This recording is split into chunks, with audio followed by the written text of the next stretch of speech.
Okay, we're COMP123, and this is week 2, lesson 1. Week 2, lesson 2, I would say part 1. There we go.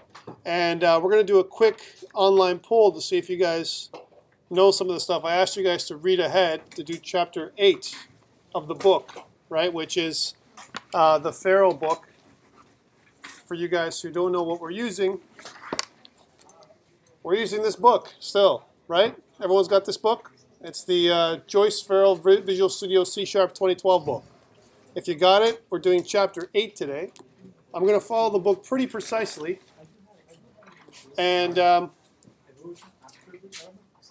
what we're going to be doing is, I asked you last week, take a look ahead and read the book. And I'd like you to kind of try to do that on a regular basis. Kind of say, yeah. Don't worry, don't worry, don't worry. So the first one is a true or false one. I'm going to put it up. And the way you join, if you guys can see it, and unfortunately my resolution is a little different than your resolution. So I'm just going to kind of squish it down here to make sure you can see it. There we go. True or false? When you use a reference parameter and any past variable must have an assigned value. True or false?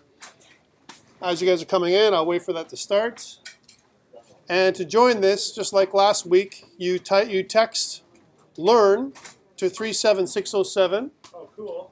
Or you can go on pollev.com/learn if you're not a text kind of person or you don't want to use your phone, and you can join the answer. A for true and B for false. So again, the question is true or false. When you use a reference parameter, any past variable must have an assigned value. And then, of course, we're talking about reference parameters, value parameters, and output parameters today. So that's the topic of the day. So I want you guys to focus on this. By the way, if you guys are keen, and I'm talking about keen as in smart, right? The funky questions that I'm asking. Wait, do I see my smartie? There she is. If the funky questions that I'm asking here on the polls, hint, hint, will be on every exam that I ask you, right? So if I put you on a test, see these questions I'm asking? When I give you the answers, they'll be the same. So if you're in class or if you watch the videos and you do this, I guarantee you these questions will be on your test, 100%. You get this? Free mark on the test. So if you're here, it's a nice way of attending and getting your marks, or watch the videos. If you don't do either one of them, well, I don't know. There's only so much I can do to help you. So I got 13 responses, and they're all A so far. How you doing?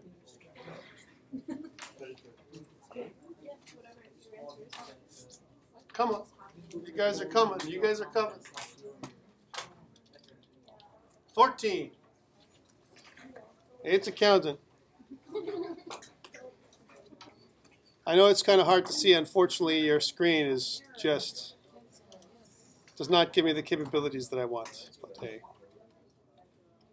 let's see if I can pull it a little bigger without messing it up.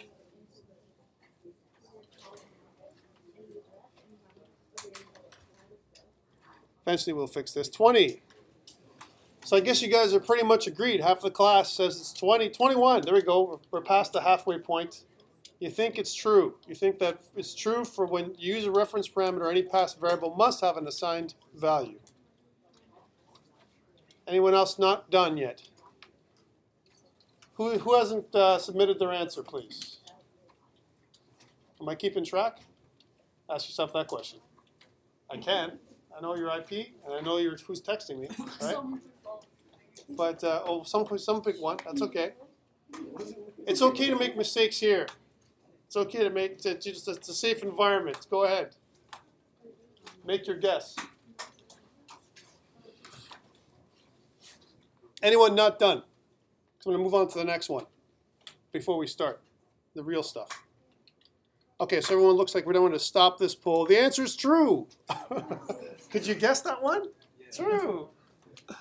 All right. Let's see if we can get to the next one. All right, it's live. Using a blank parameter is convenient when the variable to be passed does not have an assigned value at the time the method is called. And I have a couple of D's. D's. Right? Let's see what happens. Read the question. Using a blank parameter is convenient when the variable to be passed does not have an assigned value at the time the method is called. Okay, we got a reference. Got a bunch of people answering 14. Come on.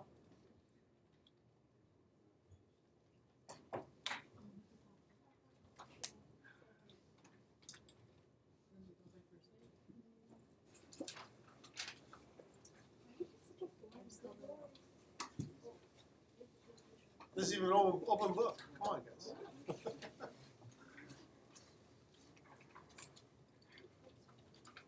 Got one C. Thank you for passing that along. Thank you. She doesn't want to take it from me. Gonna wait a little longer for this one. So I got what, 21 responses. 20. I got more than before. 24 responses. Woo! That's the top one so far.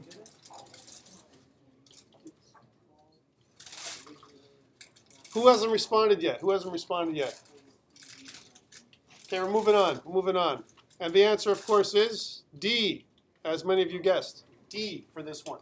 So if you take this to the bank, buddies and people. All right, one last one, then we'll move on to the real work. Only blank parameters can be given a default values. A, value. B, reference. C, output. D, array. Got some quick people on the draw here. Quick people on the draw.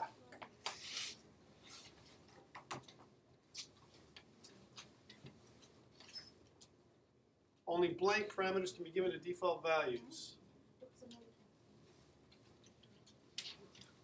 Wow, that was fast. 18 responses. 19. Woohoo! 20. This is crazy. All right, we got a couple of stragglers. 22. Oh, we got a D. All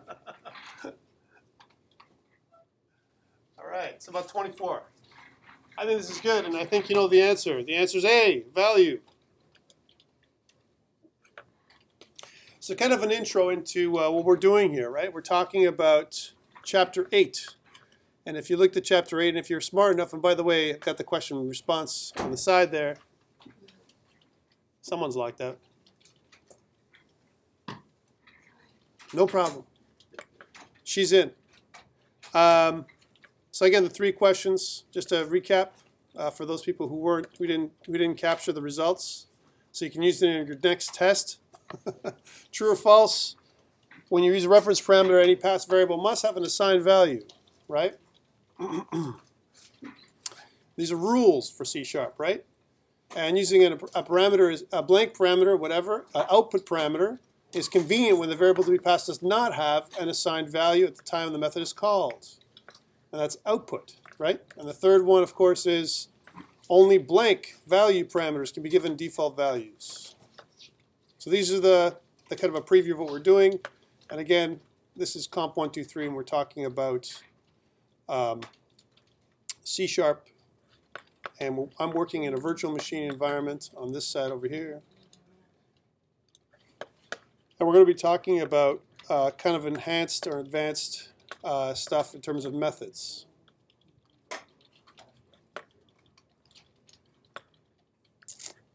So I'm starting a new project here in Visual C#. It's going to be a console application, if you guys follow me, right? So I'm here in Visual C# 2013, and I'm starting off a console application. Of course, you guys can't see my screen because, you know, that would just be too easy, right? If you guys want to follow along.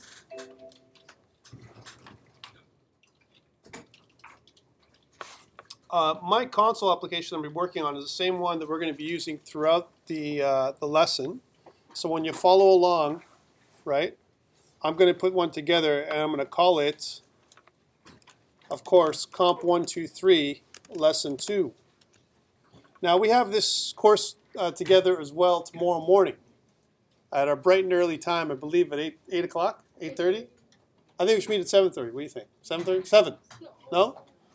8:30 is okay with me too. So 8:30 we'll get together again. We'll cover whatever we can today in this particular chapter, and then we'll do a little bit more of it tomorrow, right? I might have a few more questions for you that might be useful for a test. So if you're here tomorrow, you might get that.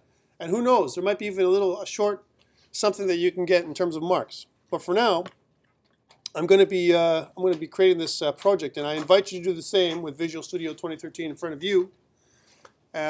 Again, in this particular case, you can use the machine in front of you, a laptop, whatever you feel like you want to use.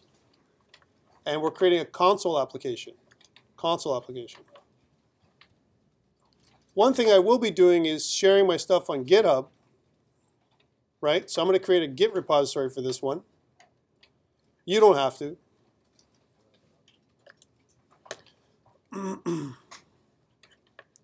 And for those of you who don't have me in other classes, what I'm going to be doing is I'm going to be going to GitHub. Let's pull this across so you can see where I am. And I apologize in advance for our amazing resolution that we got going on today in this room. And the crazy callers who know I'm teaching at this hour. There's only people that call me the people that know. So GitHub, this is my GitHub account with my ugly picture. And I'm going to create a new repository up here so you guys can follow me on GitHub. I'm going to call this, of course, the same as what we're doing, COMP123 Lesson 2, which is what where we're at today. It's a public repository. And remember, when we create repositories here on GitHub and we link them to our Visual Studio, I'm going to copy that URI and go back into my Team Explorer settings. And again, you don't have to know this if you don't care right now at this point, although I guarantee you, you will, because that's the kind of guy that I am. Created basic console app structure. And let us go into unsync commits. And you guys are probably looking at me with like 10 eyes and going, what is he doing? Right? And that's okay for some of you. Some of the other people that have seen me before, some other people that have been with me in other classes know what I'm doing. But I'm a crazy GitHub person. I use GitHub for everything. And so if you go to my site, if you want to follow along with the code files, the code archive that I'm creating here, if you want to follow along, you can follow me at github.com/ and my last name. Right? If you go there and you go to repositories, the top repository would be today's lesson, COMP123 Lesson 2, which we'll be using today and tomorrow. And what that means is it'll have all the lessons, the lesson information, anything we do here in the lesson will be here, will be captured for you as an example, including the program files and anything else you want to make. Okay? So it's up to you whether you want to follow this way.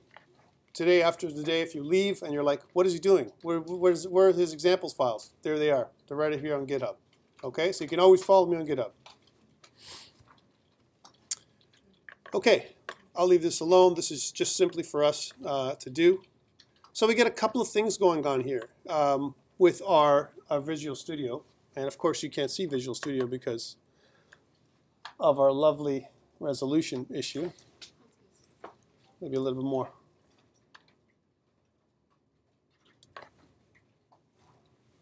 And maybe scrunch it up a little bit, just because. Okay.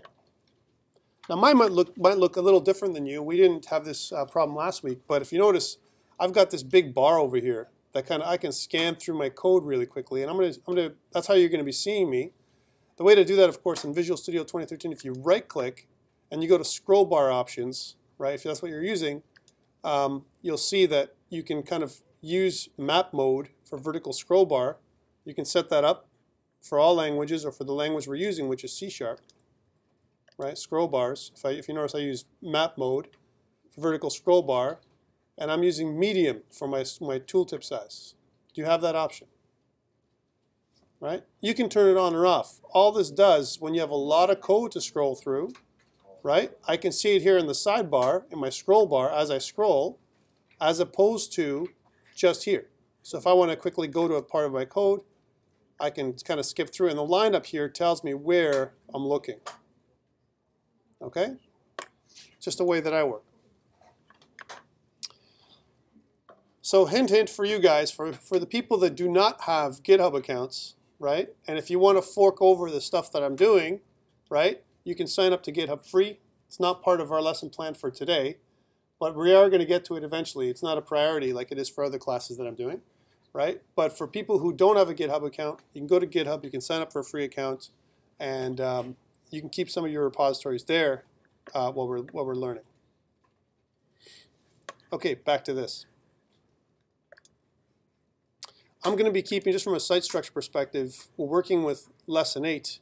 I've put Lesson 8, it's called Lesson 8, or Chapter 8 from the book. I've put it up on your eCentennial. So if you want to follow me around, and you don't want to look up here because this is annoying for you, and you work better with a PDF in front of you, you can pull it up from eCentennial and away you go. So you don't have to do it that way either. Right? So remember, I'm going to give you the PDF from the book. It's just the book condensed into that PDF version, right? There might be a couple things I add in here and there if I disagree or I think that something else should be in. But otherwise, you can follow me up here. The YouTube videos will show what we're doing. The GitHub stuff is going to show our files, right? And we'll do active polls like we were just doing this morning, just like when we started this afternoon, to kind of get you guys rolling, you know? Any questions before we begin as we enter Chapter 8 or Lesson 2? And you'll have to apologize. I apologize again in advance. I'm trying to deal with the resolution issues without spending too much time.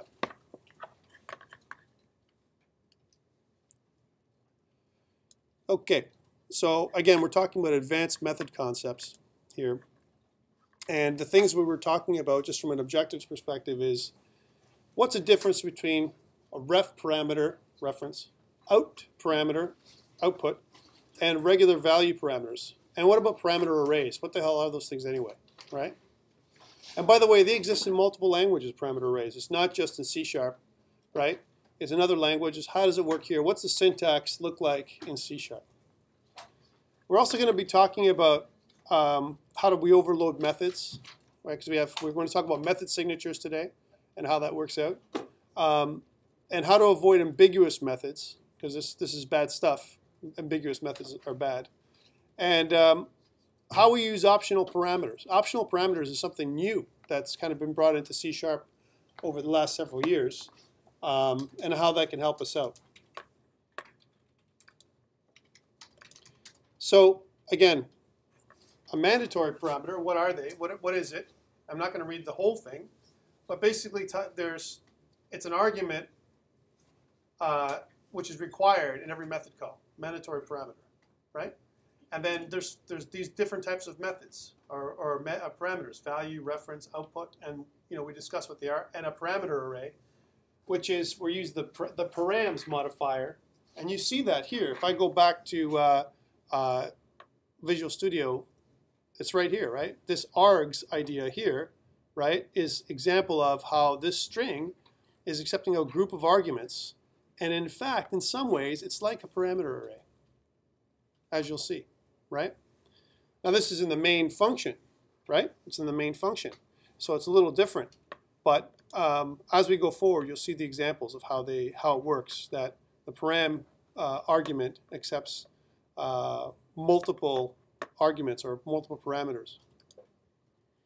I'm just going to skip through this. I'm not going to read every slide because it's just ridiculous, because I don't do that, right? We're going to plan to do some programming, right?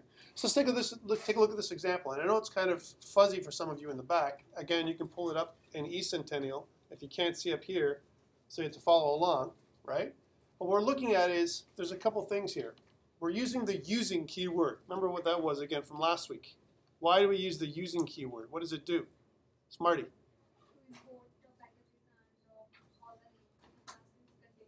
It's an import, but we're importing, it's a namespace, right? We're saying let's take in the using names, the system namespace for any normal system commands we require, right? So we're importing that into ours, just like using the import keyword in other languages. We're importing the keyword, the system namespace inside of our application, right? And here we've got a class, parameter demo1, right? And we've got a main method. And the main method, if we were going to match this up with what we've got going on, we have a parameter, right? Or a variable, an integer variable, which we're declaring as x is equal to 4. And we're writing out with a little bit of string interpolation. That's what this is, right? When you see these squiggly brackets, let me see if I can make this a little bigger. Sorry for the people that are way in the back. I'll just focus in there. Woohoo! When you see these squiggly brackets, there we go. That's the way to do it. And you see the x parameter. Remember, just as a review from the last time we touched this stuff, it's called string interpolation, right? So we take the value of x and we shoot it into this string, right? So we see this string, and all of a sudden, when we write line this method, the write line method, x goes into here, and we print it out, right? And then we send display value parameter, which is a method that we've defined here, right? We send x, which is the value so far of 4, if we're going to trace this thing, into this new method, display value parameter, right? When we do that, and we say we declare it here as an integer, because we need to do that, what's this x, is it different than the x that's in here? Think about variable scope, right? Where does it live and die? If I have the x value here, this x, right, and I pass it into this method, which is called display value parameter, when it's in here, right, is it the same x that we're accessing up here? It's got different scope, right? Remember, scope lives and dies in the code block, right? These two little squigglies, right? These curly braces here and here identify that this is a code block. And then look, here's another code block. These two code blocks, the top, and I gotta point this out for the people online, the top here and the bottom are separate code blocks, and they're separate scopes, if you will, right? So the x parameter here, if I was to say, you know, console.writeLine down in here and try and print out x, it's going to say there is no x. X doesn't exist. Now that I'm passing it in, which is what I'm doing here, and I'm passing it in what way? Is this a pass by value, a pass by reference, or a pass by output? What kind of passing am I doing? By value, right? So that means I'm copying it. Whenever I say pass by value, just in your mind, you should say to yourself, I'm copying it. I'm taking the value, copying it, breathing life into it, and throwing it into the next method. So now it's been passed in, but when I pass it in, it's copied. So this x is different than this x, and that's why it's dangerous from a methodology perspective. If you're a developer, to have the exact same variable, right? We could have called it something else from a developer perspective to know that it's different. Something is not right, right? It's not the same. And then when I assign this, because here's an assignment statement, whenever I have an equals, I'm using an assignment. It's an assignment operator. If I have a double equals, that's a conditional operator saying I'm comparing, right? This is an assignment. So I'm saying take 777 and assign it to this new memory location, right? And this is what this diagram is showing you that's right from the book. The book's diagram is showing you that they're making these memory locations kind of random, like memory address 2000. Meanwhile, this memory address is 8800. It's trying to demonstrate the fact that there's actually are two different variables, just given the same name in a different space, namespace, right? And the scope that we're talking about is the scope that's between these two braces, like we said. And the scope that's in between these two braces is a different scope altogether as well. What about this scope?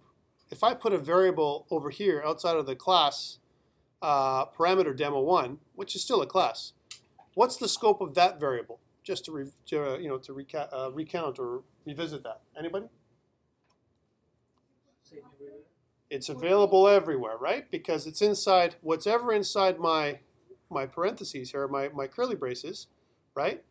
This is a code block, and any code block has its own scope, right? So if I put int x here, and int x here, the three different x's, even though they have the same name. It's just an identifier for different memory locations.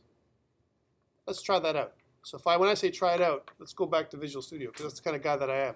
Because I don't want you watching a PowerPoint presentation for the whole time, because I'm going to lose an eye, right? I can't do that kind of stuff. Okay, so here I am. Same kind of idea. I'm just going to kill main up here with all the string args, because I don't care about this stuff, right? I don't need this, right? And you know what? I probably don't need collections or link or text or threading tasks. So I could probably kill all this too, right? What'd you say? I'm going to save this. And my program right now is pretty bare. Here's my main function. I need that.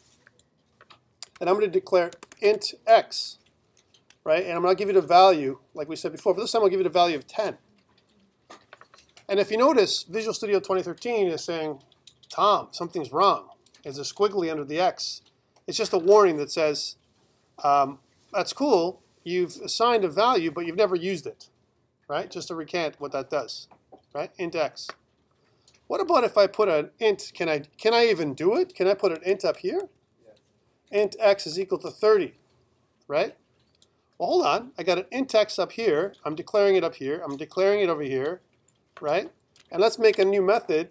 I'm going to call this a new method, right? I'll call this, I'll make it a private method, right? Can I do that like this? Private void my method. Can I do that? And I'll say int X.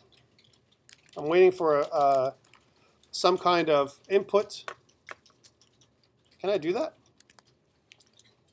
Right? I'm not returning. This is void. It says expected class, delegate, enum, interface, or struct with my private keyword, right? Oh, yes. I knew I forgot something. Which, by the way, I shouldn't have to do this, but anyway.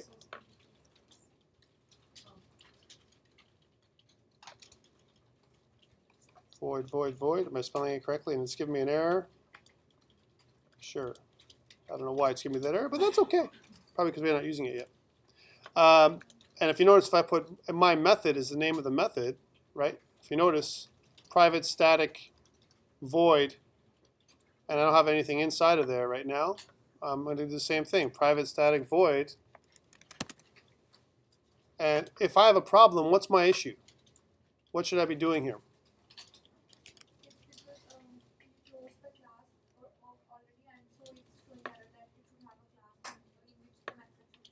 So where should this method be? Inside the class or outside the class? Inside. Okay, that's good. This is good things, right? Because if I put it outside the class, it doesn't know what the hell I'm doing, right? What does it mean? I have no definition for this thing. Let's just put that back in. So I'm just going to drag and drop, right? And I'm going to adjust it this way. Now it's okay, right? Because we know that it's okay because I'm still inside the class. I've got my method. I'm going to call my method too right in here, right? Just like we said, my method, and it comes up. I'm going to pass in my x value, right? I'm going to do a couple console.write lines here. Here's console.writeLine, right? The first thing I'm going to say is x in main, right? And we'll just do an interpolation, just like we saw. Right? With a semicolon. We can do that, right? And then we'll just copy the same thing, the same write line. The same write line. And we'll put it in our my method statement, but this is instead of x in main, it's x in my method. Right? That's a different x. And how about x in my class somewhere? Can I do it out here? Outside of the method? Is it possible? Could I do this? Could I go console up here? Dot write line. Should I be able to do this? Is it the right thing to do, is the question.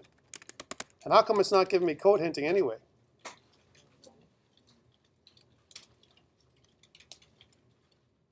It's not allowing me to write up here, right?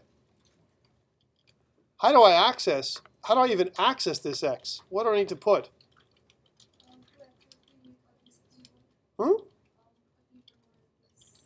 This keyword? I could use this, yeah.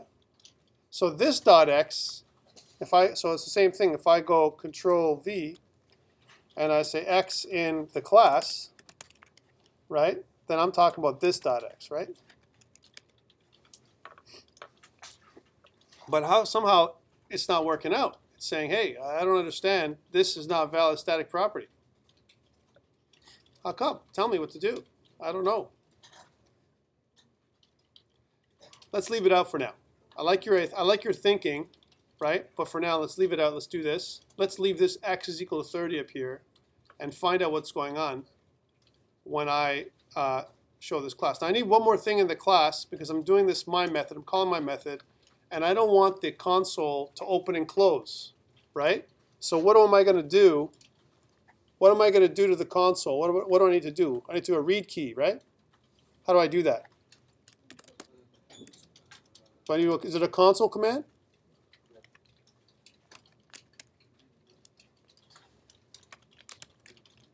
And I definitely need something to do with like some kind of thing that says press to tell the user console.writeLine press any key to exit,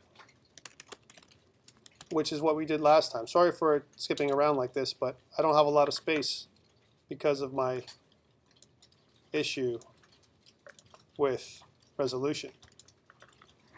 How does that look to you? So kind of an empty method down here, similar to what we did in our PowerPoint, right? Just going to pull it up here, right?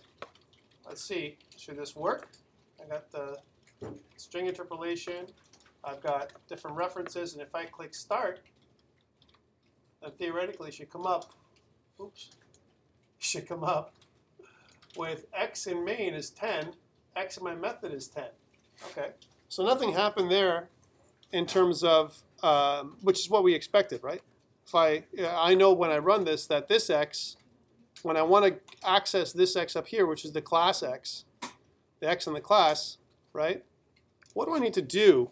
What if I made this public, right? Could I do this with would it be accessible now? Right? Because my access modifier public, right? And remember, what are the most common access modifiers that we know of? Public, private, protected, and what else? And what? Default? Default. Public, private, protected. Let's leave it there for like that for now. And there's also internal. But for now, those are the major ones. Public, private, protected. Most common ones are public and private. We almost never use protected unless when? When do we use protected? Have you used protected before?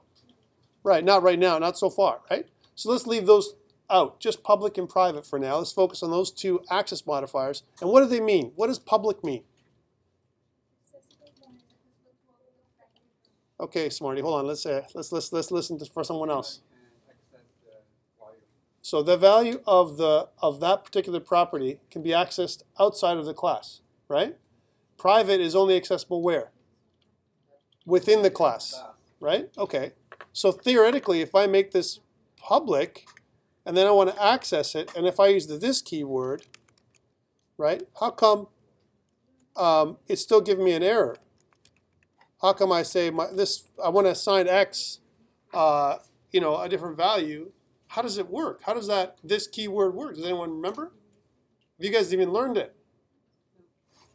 Let's leave it out for now. We'll get there next week. What about if I didn't assign a value, like I assigned this value over here, right? Int X is equal to 10, right? But now I commented out. I'm getting an error, right?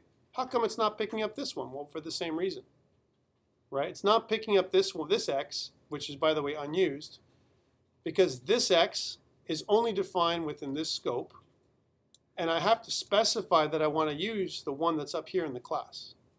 So because we haven't talked about that yet, let's leave it out. Let's just get rid of this. But one thing we do know for sure is this, right? The value of X up here is different than can be different than the value of X in here, right? Let's look at a really good example of that. So let me put this back out, comments are out, as an example, right? And instead of passing X into my method, let's say my method doesn't return anything. It doesn't even take a parameter. Let's just get rid of this X. and I'm just going to define x as something else in here, right? X is equal to 50, right? Which I can totally do. And now we have two different x's, although they're called the same. The x that lives in main and the x that lives in my method, they have two different values. They have two different values here, right? The x here and the x up here. And they live within this blue scope. See this scope that connects, the connecting line that connects this, these two curly braces? And the green line over here for the method call that connects these two curly braces? Those are two separate scopes. So when I run it now, right, x in main is 10, and x in my method is 50. The only way that I'm going to get x in my method to be the same, well, there's a couple ways we're going to explore, right? To be the same as this x is I can pass a value by, or pass a parameter by value, which means I'd put it in here, or by reference, or by output. And we're going to talk about what the difference is between all those things. It's a different kind of parameter passing. We're passing data from our main method or from one method to another by declaring a parameter. Once I declare a parameter here, let's type it together. Once I do this, int x, it's required. If you notice, automatically, C# with IntelliSense, that's provided by the 70 million line code program, Visual Studio, tells us that, hey, something's wrong, and it'll even tell us what's wrong. It says void program my method int x, error, no overload for my method, takes 0 arguments. Because we can have more than one method called my method, one that takes 0 arguments, which we're going to explore today, and one that takes 1 argument, or 2 arguments, or 10 arguments. So for now, we need a call here to my method. So if I pass in x, like we did before, I don't have to do this. And look, now that we've already defined int x here, right? We're passing x from here. We're expecting an x to come into here. And now I'm trying to declare an x that's in here. It won't allow me to, because the program cannot identify which x am I defining. Or am I redeclaring what the value of x is here? So the program doesn't know. The interpreter looks at this before we compile everything and says, this is ambiguous. I don't know what this means. You're trying to redefine x again. That doesn't make any sense. That's why we're getting this error, right? So we can't do that. So either we can set x by doing this, by taking out the int variable declaration, which is perfectly valid and legal, but then we lose the value or the reason why we're passing here anything in here by value in the first place. Why would I pass it and only change it? Unless I want to do something like this. I want to say, take the value of x and then make it plus equal to 2. Which means take the value of x and increment it by 2. And that means the value of x here in main will be 10. But the value of x here in my method will be 2 after it passes through this line here on line 23. So if I start it now, and I pull it across for you, you'll see that on the top it says the value of x is 10 in main and 12 in my method, because I've incremented it by 2, right? I've used this shortcut operator here, plus equals, which is really saying x is equal to x plus 2. That's what it's saying, right? It's just a short form of that. And I'm added a text. Now that makes sense, that I would do something like that. But it doesn't make sense that I would just wipe out this operator, or why am I passing it in there anyway? So this is a good example of pass by value, which is what we already know how to do. Any questions? This is just a review of what you should already know. Yes? Would you do it any differently? How about the names, the naming conventions? Remember what we did last time.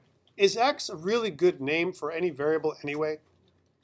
What the hell does x mean? Are we talking about a coordinate, right? Because if it's not a coordinate, x is a terrible name. And I expect you guys, when you write your tests, and when you're answering your questions, when you're doing your own little code for your assignments and stuff like that, there should be no x's and y's, or i's and j's, or anything like that. Those shouldn't exist unless it's a coordinate that I'm asking you for, right? So int x is equal to 10, not a great variable, and this is why we come into this problem of not understanding what these two things mean, right? for example, if we had made X strength, right? Right? So instead of, sorry, let me just do that again. If I made X strength, I'll be okay. I made int strength. I made a new variable, a new data type.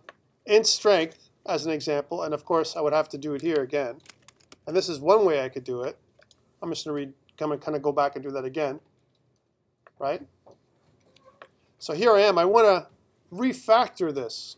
You guys have heard about refactoring? You guys have done refactoring before? Yes? No? All right. This is good. I right-click on the X. I go to refactor, and I go to rename. Let's do that together. All right? Why am I going to rename my X manually? I have to rename it 3 places, right? And I want to refactor this thing. So I right-click on X, I go refactor, and I said rename, right? And it says this. It says my name is going to be strength because I like playing games. My character that I'm making is going to have strength, right? And you know what? It says preview reference changes, right? I like that. And search in comments, search in strings. I could do that too to change all references of X. We don't have any real comments or strings right now. So we're good to go, except for maybe this one, right? We don't want this X changing, because that's silly, right? Well, maybe I do want it changing, because it's not X anymore, it's strength, right? So I'll search in strings, and see if it finds, I press OK.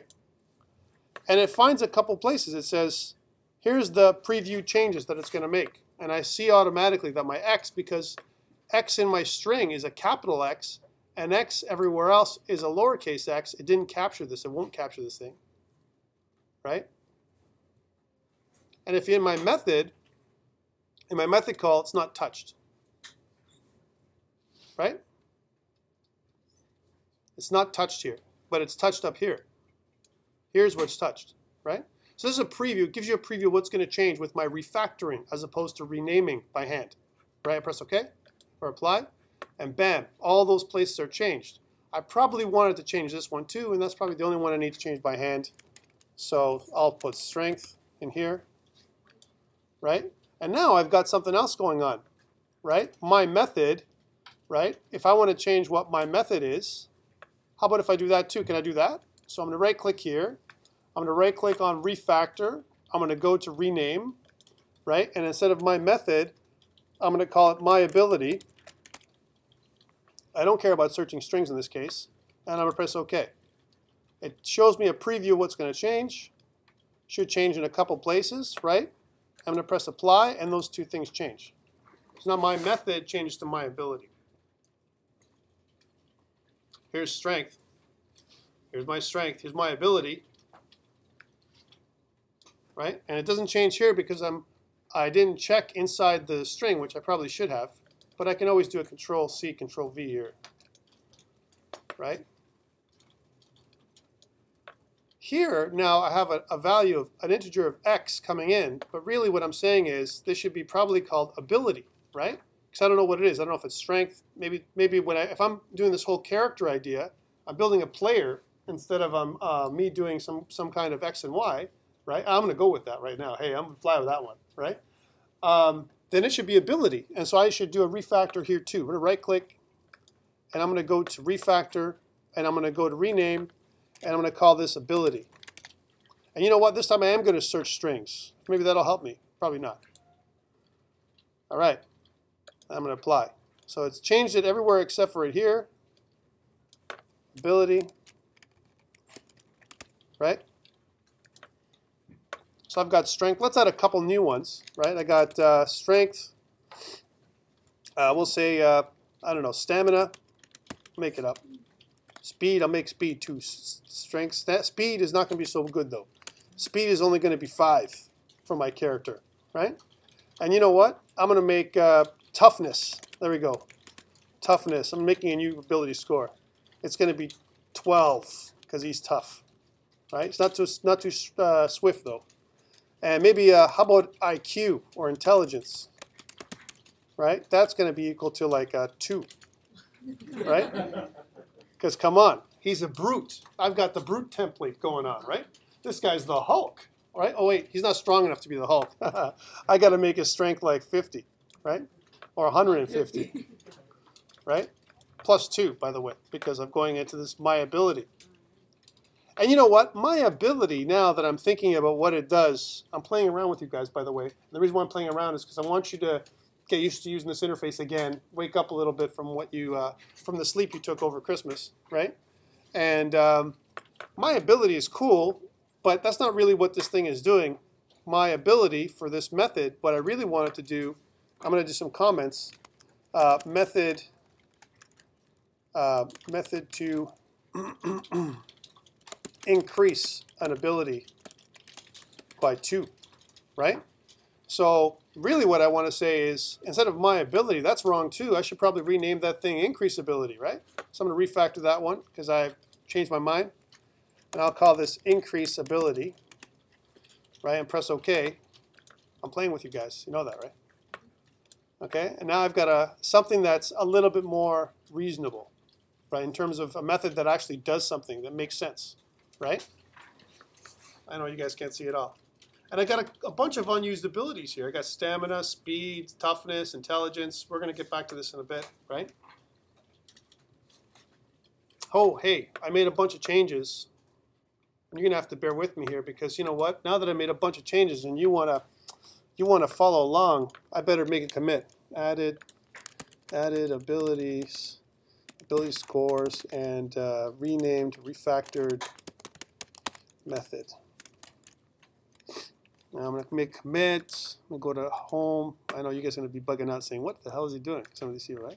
But I'm going to do a sync, and then when I check up here on GitHub and refresh, bam, I got all my stuff here. This program.cs shows exactly what I'm doing. So if you guys want to follow along, here it is, right? Anyways, so let's just go back to over here. So I got my strength, my stamina, my speed, my toughness, and I want to increase my strength, right? Eventually, we don't know. Right now, in this simple method, we don't know which ability, right? We have no idea which ability is coming in inbound. All we know is the ability is coming in, and we're increasing it by 2. But hold on. Is it the ability that's coming in or the ability score that's coming in? That's right. So maybe we should refactor this again. I know I'm choosing refactoring. Guess what? You're going to be tested on refactoring. That's why I'm doing this over and over again, right? Ability score with a capital S because we're using camel casing being the right, methodology, the best practices here. Ability score, I'm changing that because the ability score is changing by 2, right? Here's my ability score. And I'm not going to increase ability, right? Well, actually, increase ability is fine. I'll leave that the same. I won't play with you too much there. But one thing I do want to know is which ability score I'm kind of passing through, right? So if I want to know that, there's a couple ways to do this. The easiest, silliest way is I'm going to pass it in, right? So strength is the ability, and I want to pass in strength as well as a variable as a string, right? So if that's the case, what I really want to do is go over here and go, string,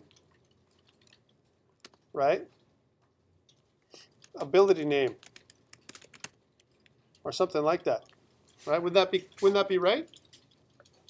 I'm changing my design pattern again, right? Yeah, let's see if I can zoom in a little bit. Oh, that's not right. That's not right. That's not what I wanted. How about control? Oh, bear with me. Oh, yes, you can see everything now. It's a little smaller, but it's fine. So again, all I did was I say I'm going to pass my strength and a string literal strength into my increased ability method. I've got 2 of them. This one, ability name, isn't being used, but I can certainly add ability name in here by changing the interpolation number to 1, right? And putting ability name in here. So that way I can, instead of ability score, I can kind of put in my ability name, right? I could do that, could I not? Ability name, ability score, and I'm interpolating here. And I'm saving everything. And basically what I'm saying is pass in strength. So strength, the variable, is for the value of strength. Strength, this string literal, right? is for the name of my ability. And you know what? I probably want to make this a capital S because, you know, on most character sheets, we don't see with lowercase. Come on. Right? So that's what I'm passing in here. And I'm passing into here my strength as an ability, my value for the integer. I'm increasing my value, and I'm using my ability, my name of the ability in the right line. And when I press start, if all goes well, and I haven't messed up, it says strength in main is 50, strength in increase ability is 52. So it took that name, and we interpolated it here in the method. That's all I'm doing with string interpolation. So I've added two parameters, right? Two parameters, strength, the value of the ability, and the name of the ability, strength. Now this is all good, right? This is all good. But if I want to increase each one of these ones by 2, right? Then I'm introducing something of a loop, right? And we come into more complex data patterns. For now, let's leave it the way it is. Yes? What is the uppercase string for lowercase? Show me, what are you talking about? This? The string ability. This? Right here? No, when you're naming the variable in the method, static. the private static void Up here? Down here? in our increasability, the capital string and the lowercase string. Oh, the lowercase string and the capital string, this one? Why am I using this as opposed to the lowercase string like this? What's the difference? Anybody? Should it do? Let's see if it makes a difference. One is of different type than the other. I'll tell you right now. Right? No difference in execution. Yes? With capital, It becomes a console command? oh, because it has the same color. No. That's not the reason. But I like your thinking. Why is console blue? Why would console be a blue color? This really weird teal color. Why? Because when I hover over it, it goes class system.console. Class. Right? When I hover over here, what does it say? Class system.string. Right? It's still a string class. Right? But there's different ways to represent that. There's a data type. When I use the capital S in string, I'm calling upon its big brother, string, as a class with all of its additional power that it comes with. That's what I'm saying. But both methods work well. I don't have a capital I, by the way, for int. That doesn't work. Right? But string, because it can be viewed as both a complex and a simple data type, right, can have both forms, string lowercase and string uppercase. So good question. Next. Any other questions before we move on? We're doing well. All right. So again, I'm just honing in here on these, on some of this stuff, this methodology, so you understand when we go through this, right, what these things mean. And we've got our console output and all that stuff. So now we're going to focus, we looked at value, now we're going to focus on what reference parameters and output parameters and parameter arrays are. Okay? So again, a reference parameter and an output parameter are defined as they have memory addresses that are passed to a method instead of the value. So in other words, it's like in the old days, I'm standing up now because now this is my my lecturing voice, right? In the old days, when we used to do C back in the day, when you guys, probably most of you weren't born, right? We had something called pointers, right? For some of you might know that, right? And C++ still contains those kinds of things. And pointers can point to a memory location, right? And that's what we're doing when we say pass by reference. Reference is a clean way of saying, I want to pass the memory location on to my method, right? As opposed to passing the value. Value, passing by value, which is the normal way of passing, does what again? Come on, I just said it earlier. What does it do? If I pass by value, what am I doing? I know I'm putting you on the spot. Go ahead.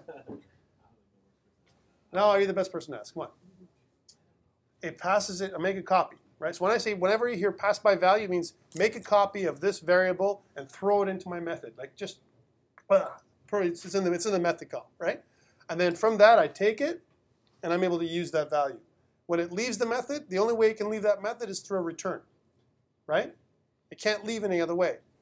However, if I pass by reference, which we're going to see how to do right now, I'm not passing the value. I'm passing the memory location, because we're looking at it in this abstract way. And in an abstract way, when we declare variables, what we're doing is we're saying this variable name is an identifier that's equivalent to this memory location, this location in memory. And I'm passing my pointer to the name of the variable is equivalent to the pointer to my memory, my location in memory. That's all I'm saying, right?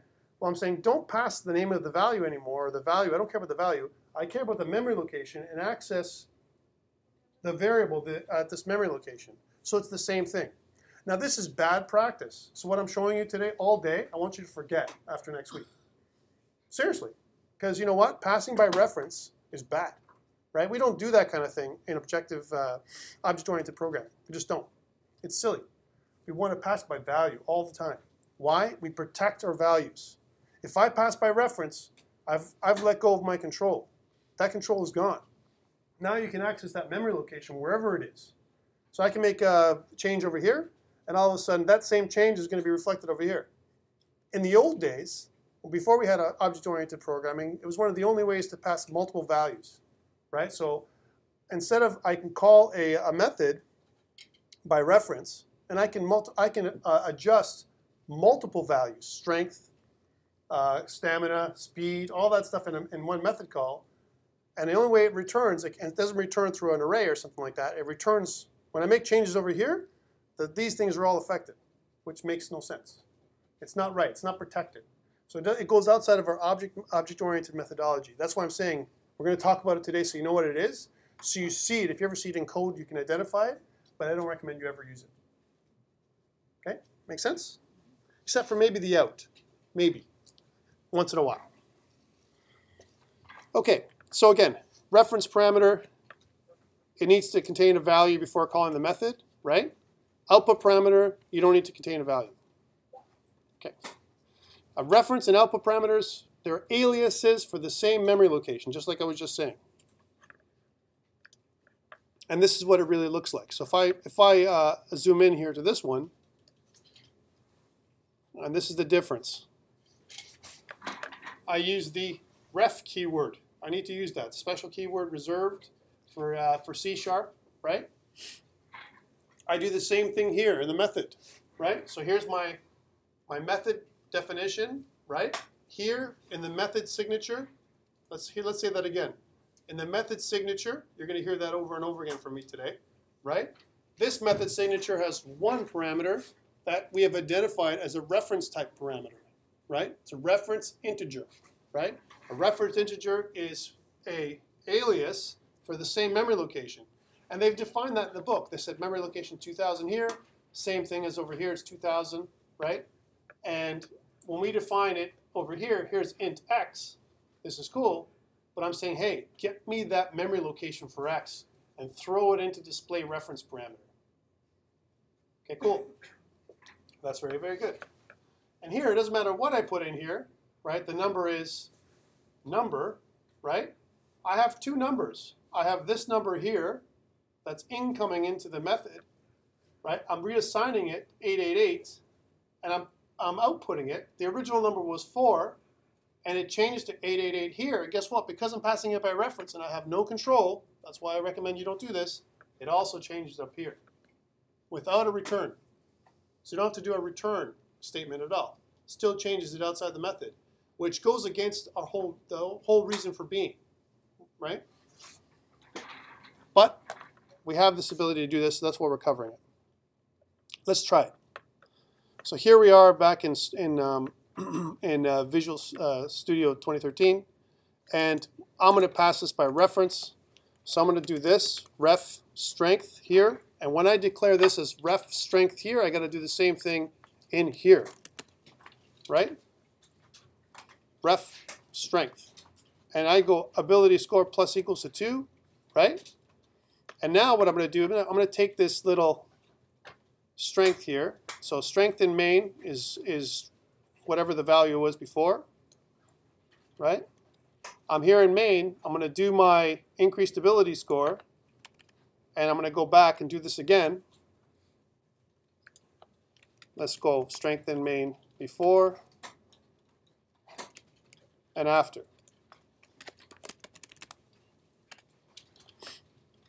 When I say before and after, it means before and after we go to our method, just to give you an idea of what we're doing here, right?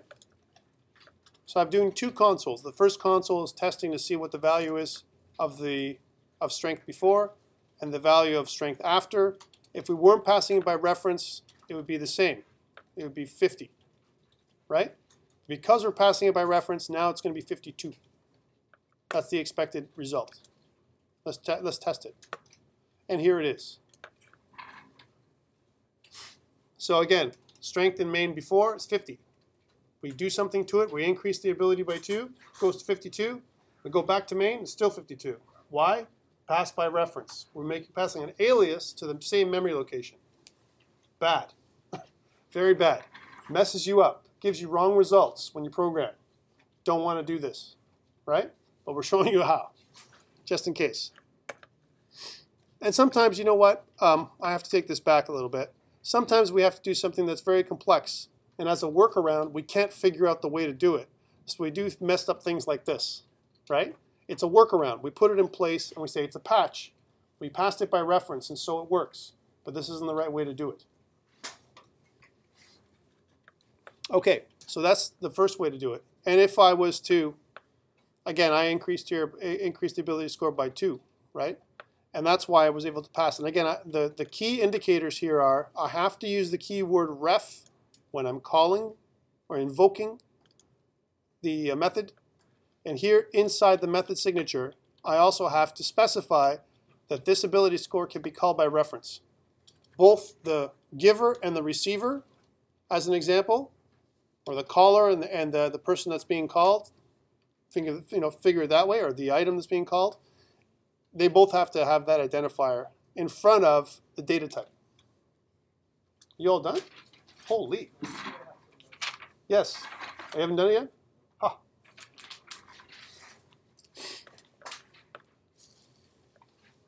Pretty straightforward. So should I test you on this now? If I was to give you a test and write this, could you do it? Yeah? It's pretty simple, huh? We're going to skip by the console results and we're going to go to the next piece. All right, so here's out. Notice the word out. There's two input parameters, out and out, first and second. And notice the word out, it happens again in the method. Now what's the difference in results between the word out and the word ref? Is there any difference?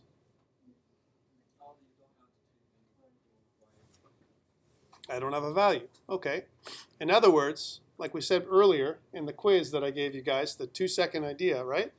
If you notice, I declare int first and second here, but here I actually set my values inside this method called input method. Thank you, sir. So to simulate this in our own little program with strength and increased ability score, how about we do this? Let us not set my strength, right? And automatically it shows me that I'm having an issue with this, right? But before I go to my console write line for my strength, I'm going to call a method called setAbility, which we don't have yet. SetAbility, and I'm going to send in an out of strength, right? I'm going to set my ability, right? And I'm also going to send in a numerical literal of 50, right? Which would be equivalent to what I did. So setAbility is underlined because why?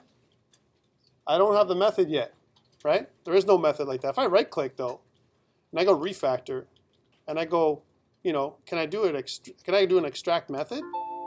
And it says no, I can't, right? However, you can do that, and we'll show you how to do that later on. In some languages, I can actually create a method stub just by doing that. For now, I'm just going to grab this whole method call, right? And I'm going to take it so that it's just before, I'm going to put it before my increased ability, right? I'm going to throw in the stuff that I need, which is private, static, void. I need those things. and I know I need a strength, and I know I need, instead of a strength, it's going to be ability again, right? Ability name, and ability value, which is going to be an int, right? And here, I'm going to create a code block, right? Here's ability name with a set ability name, and ability value. And it's giving me an error. We're going to see why in a second. What was that? The data type is important, yes, which is an int, right? The data type is important. Still getting an error. It says the out parameter ability name must be assigned to before control leaves the current method. Right? Here's ability name. And I'm inside this method, and it needs to be assigned because otherwise it's going to be ambiguous when it comes back into our flow, our program flow. So in the main method right now, we're not getting an error because I can use the out parameter to say that, hey, I don't need strength to be defined, right? But here in my setAbility method, because I've passed control from my main method to my setAbility method, in there it's got to be fixed, or else I'm going to have it won't compile, right? So that's what it's doing. So if I just define it here and I say, now this is the funny thing. Strength is my value, right? So I'm going to say ability name, and this is kind of a weird thing to do, is equal to ability value, right? Can I do that? It's silly, but it's making a point. So I'm taking strength and throwing in a numerical, an int literal, right? A numeric literal, and putting it inside my parameter list, throwing it into this setAbility, which doesn't really do much. This thing, right? So takes two parameters and adjusts or sets the value of the ability that is passed.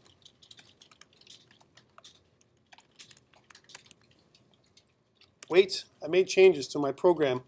I've got to go into GitHub. I'm playing with you guys. I got to go into GitHub and say changes, added new method, setAbility. And I'm going to sync with GitHub, which allows me, when I go back in here, it shows me that I've got an additional commit. And by the way, it keeps track of all the stuff I'm doing, right?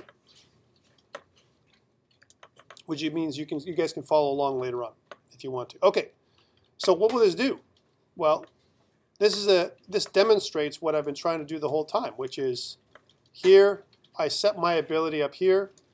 Here it'll show what my ability is, which is still 50, and then I'll set it by reference into increased ability, which will make it 52, and it'll come back. Control will pass back into the main program. Let's try that. So I'm using both my out parameter type, my reference parameter type, actually, and my value parameter. I can do all three. If you guys are all following along, so again, what's a value parameter? I'm going to say it again. I'm going to, by repetition, huh? Copy the value, take the value, make a copy of it, and send it to where it's going, right? Reference is what? A pointer that points, or an alias for the pointer that points to the memory address, but it requires a value to already be set, right? And out is what? It's a reference, a pointer, an alias that points to the memory location with a value that does not need to be set in the control statement that calls it, but has to be set where it's going. So if I'm calling a method, in there it's got to be resolved, right? That's the difference. Is this really a useful method here? No, but it's just there to demonstrate what out does compared to ref or value. Clear as mud? All right. Let's go back. I know this is like watching paint peel sometimes, guys. So you know what? We're at 13:40. If you guys want to do a 5-minute break of route, go to the washroom, have a smoke, talk to your wife, girlfriend, right? Or boyfriend. You can leave and come back in 5 or 10 minutes. Go. And I'll stop the movie.